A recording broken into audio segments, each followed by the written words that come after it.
व्यापारी नेता शोभित मित्तल व उनके पिता को धमकी, 3 आरोपियों पर मुकदमा दर्ज।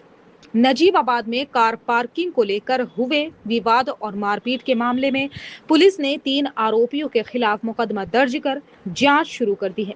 व्यापारी नेता शोभित मित्तल ने अपनी प्रतिष्ठान पर एक प्रेस कॉन्फ्रेंस कर मीडिया को पूरे मामले की जानकारी देते हुए बताया कि विगत 21 जुलाई की शाम को सीकेआई चौराहे बूंदकी रोड स्थित दुकान के बाहर कार पार्क करने को लेकर हुए विवाद में आरोपी आशीष राजपूत, उदय राजपूत और हरेंद्र राजपूत ने मेरे और मेरे पिता के साथ अभद्र व्यवहार, मारपीट और जान से मारने की धमकी दी थी। घटना की सीसीटीवी फुटेज व एसपी बिजनौर को दिए गए प्रार्थना पत्र के आधार पर पुलिस ने उपरोक्त तीनों आरोपियों के खिलाफ मुकदमा दर्ज करते हुए जांच पड़ताल शुरू कर दी है। 21 तारीख को गाड़ी खड़ा करने के ऊपर यहाँ विवाद हुआ था मेरे प्रतिष्ठान पे, नगीना बुंदकी रोड पे साईं कॉम्प्लेक्स मार्केट में जो मेरी दुकान है उसके सामने गाड़ी खड़ी करने को लेके विवाद हुआ था, जिसमें मेरे खिलाफ़ उन्होंने एक मुकदमा दर्ज करा दिया था थाने नजीबाबाद में।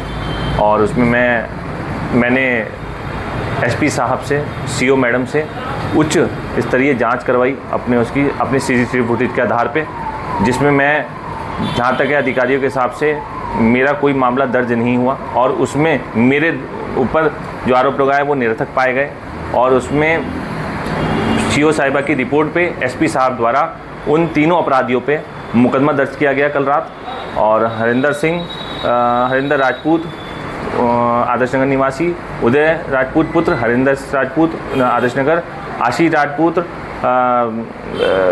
हरिंदर राजपूत का जो साला है, इन तीनों पे मुकदमा दर्ज हुआ है कल रात।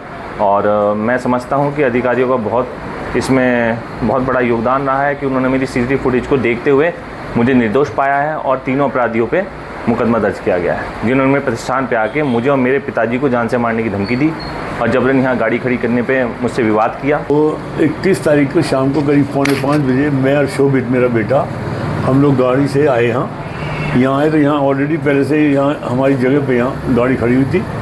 हमारा आदमी उसको बुलाने गया, जो चाट खाने चला गया था उसको बुलाने गया। वो वहाँ से गुस्सा करते हुए आया और ये कहते हुए आया कि मैं देखूँगा मेरी गाड़ी कौन हटवा देगा, मैं यहाँ से गाड़ी नहीं हटवाऊँगा।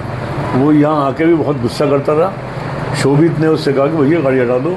मैंने भी उससे कहा कि गाड़ी हटा दो, गाड़ी थोड़ा आगे बढ़ा लो, हम भी गाड़ी खड़ी आगे, हमारी गाड़ी बाहर सड़क पर खड़ी थी।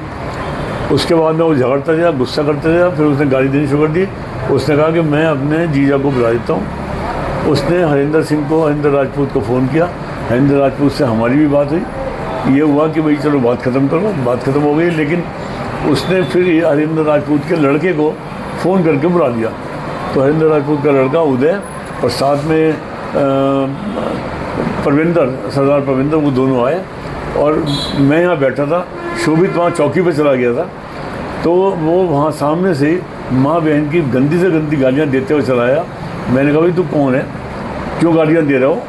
कहने लगा ये तो मैं बाद में बताऊंगा, पहले ये बताओ शोभित कहाँ है। मैंने कहा शोभित गया है, चौकी पे है। और उसने यहाँ आके इतनी गंदी गालियाँ देनी शुरू करी, मैं जान से मार दूंगा, ये कर दूंगा, जो बीच में होगा उसे भी जान से मार दूंगा। ये सब चलता रहा। मैंने उससे ये तो कहा, मैंने कहा तू जान से अगर मारना तो पहले मुझे मार दे। कहने लगे नहीं, शोभित आने तो उसे हम देखेंगे, उसने बहुत गुंडागर्दी फैला रखी, ये है सो है। मैंने कहा भाई तुम कौन हो? उसने नहीं बताया कौन है।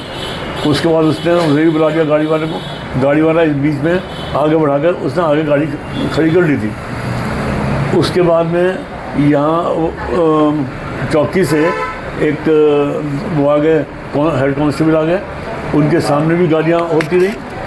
तो उन्होंने फिर उसको भगाया, यहाँ से भगाया, बाजार इकट्ठा हो गया था, उन लोगों को भी यहाँ से भगाया। और तब उसके बाद में हमें बाद में पता चला कि इन लोगों ने हमारे खिलाफ रिपोर्ट दर्ज कर दी और अगले दिन एफआईआर हो गई हमारी। उसके बाद में हम भी अपने कोशिश करके हमारे यहाँ पे सीसीटीवी कैमरा लगे हुए हैं, उसकी फुटेज लेके उसकी रिकॉर्ड करके सीओ मैडम को दे के आया है शोभित के साथ उसका एक दोस्त भी था। और उसके बाद में फिर एसपी साहब को भी दे के आया। उन्होंने सब वहाँ देखा, एप्लीकेशन पढ़ी, उन्होंने उसको सही पाया। और आने के बाद वहाँ से उन्होंने ये आश्वासन दिया कि इसमें ना तो कहीं कोई गलत दिखाई दे रही है, ना ही तुम लोगों का कोई हाथ दिखाई दे रहा है। हम इसमें न्याय करेंगे। और उन्होंने न्याय करते हुए कल रात हमारी तरफ से FIR दर्ज करा दी।